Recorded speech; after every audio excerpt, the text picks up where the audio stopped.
Halo, Assalamualaikum. Bersama saya Natasha Rohadatul Ais dari kelompok 020 KKNDR IAIN Kediri.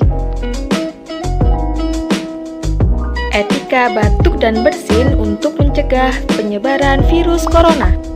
Perlu kita ketahui pada saat batuk dan bersin, kita bisa memercikan ribuan sampai jutaan partikel kuman penyakit.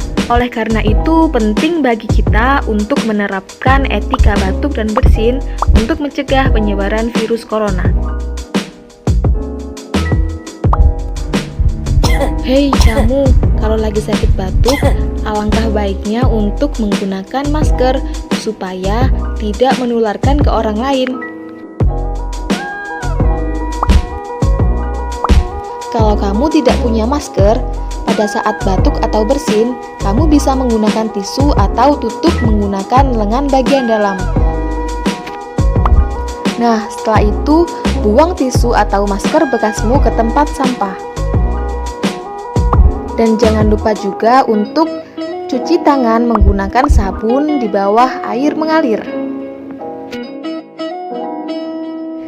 Ingat, lakukan juga social distancing dengan menjaga jarak 1 meter dengan orang lain. Terima kasih sudah menyaksikan. Wassalamualaikum.